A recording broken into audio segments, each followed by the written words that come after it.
A Columbia man is behind bars this evening after an early morning argument leads to shots fired on South Beltline Boulevard. More on the shooting that sent one to the hospital.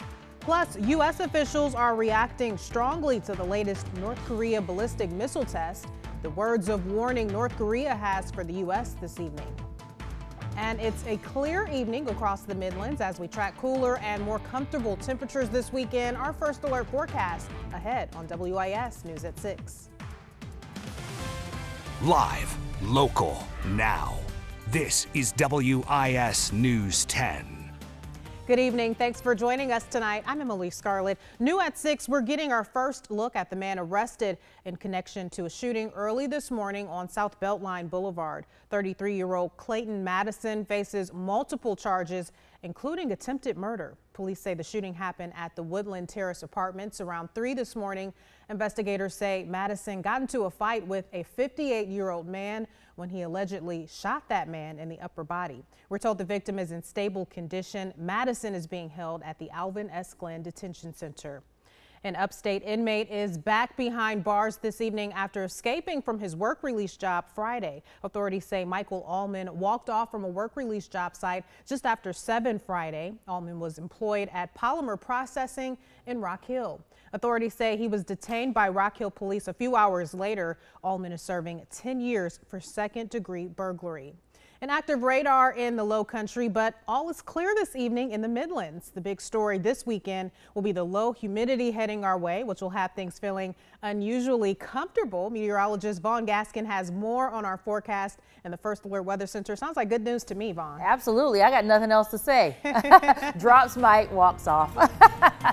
All right, today's forecast has certainly been a whole lot better than we've seen around here in past days. We do have a front that's already passed through the area. For us, it has opened the door to clearer, comfortable, and cooler conditions. But yes, a mess down in the low country. Charleston has been inundated with heavy rain throughout a good bit of the day. Also, plenty of lightning in there with that. Moncks Corner seeing some heavy rain there. Now, we do have a few storms trying to tag the tail end of Orangeburg County, putting it near Bowman and starting to progressively move closer to areas in and around the low country. As we look at what's going on out there for the rest of the evening, I think we're in the clear for severe weather. However, the only area that they're still going to watch will be down near that immediate coastline. We do have comfortable conditions outside. It's currently 91 degrees in Columbia, feeling like 92, 93 for you Lexington, feeling like about 95. It could certainly be worse. We've had worse around here. And in terms of what you can expect tomorrow morning, how about starting out at 64 degrees for your Sunday and then ending up at 87. On Monday morning, we start out at 66 and end at 88. Much cooler and lower humidity values in there as well. We'll talk about the details a bit more coming out.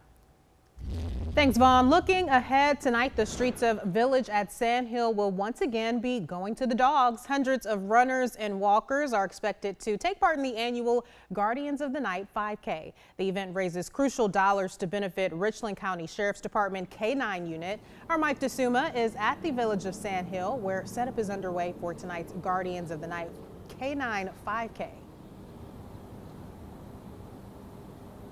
Well, good afternoon, Emily, and as you can see in back of me, barricades already going up really to accommodate what usually is a sizable crowd for this event every year. They'll be taking to the streets dogs, runners, and walkers throughout the course of the evening once that race gets underway at 10:30. Really, organizers say in all, they anticipate about 500 runners taking to the streets out here tonight, and organizers at the Sheriff's Department really say every dollar taken in from this run and walk goes a long way in helping out. In all, there are 15 canines that work for RCSD, and deputies say they need funds to keep them well fed, healthy, and protected in the line of duty. Now, the dogs play a big role in helping the department, especially when they're looking for a missing person or trying to track down a suspect on the loose. The canine program is supported through the county budget, but deputies say funds raised from this event really go the extra mile in providing support. We get the best canine vest that we could get for them.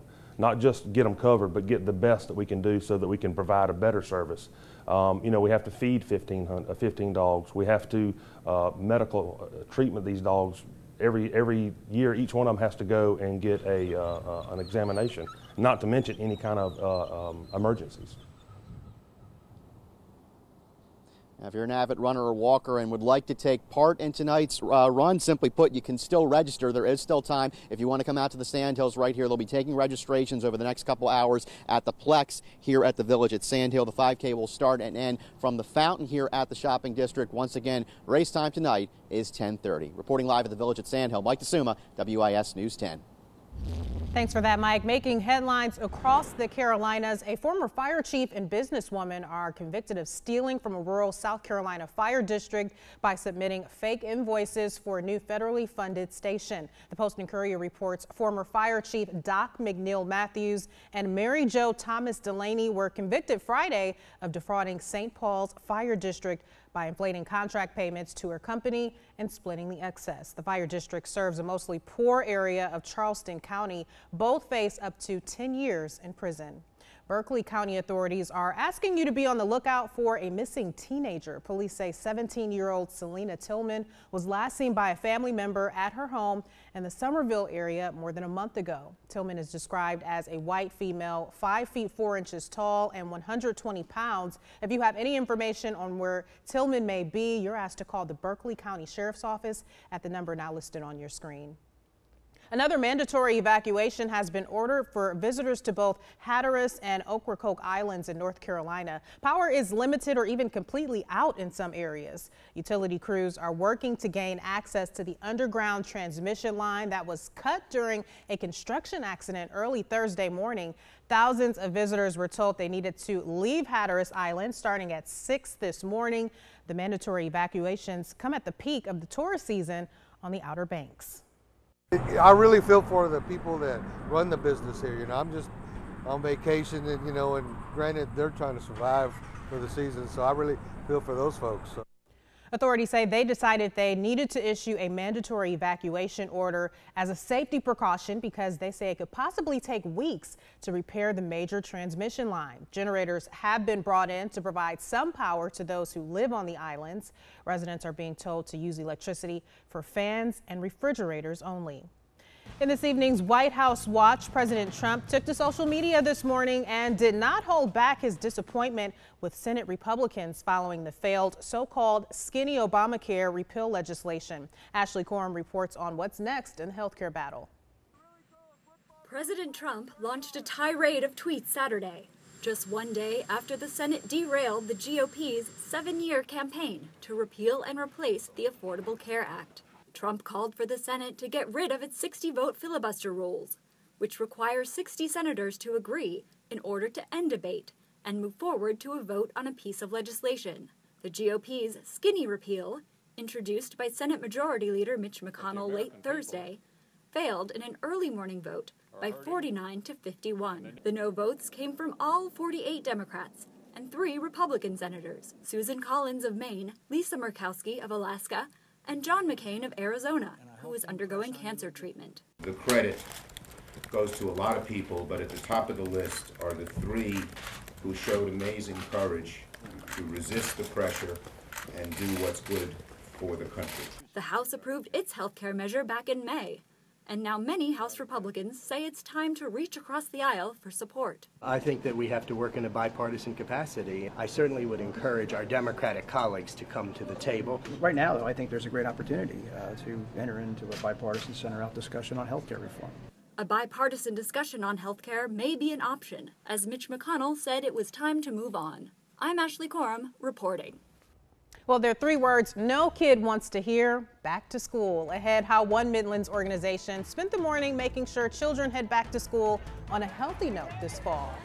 Plus, a quiet evening outdoors tonight. Details behind more comfortable weather this weekend coming up in your First Alert forecast. We'll see those low 90s make an appearance. Thank you, Vaughn. Children may not want to hear it, but school is just around the corner, and One Midlands organization spent this morning making sure children return to school healthy this fall. This is new video of the 8th annual Jumpstart Back to School event hosted by Select Health of South Carolina. The event featured back to school information, health screenings, children's activities, and backpacks with school supplies provided at no cost.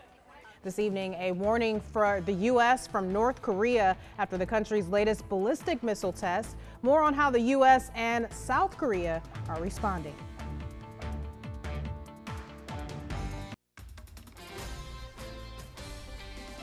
The United States and South Korea are reacting strongly against North Korea's latest intercontinental ballistic missiles test.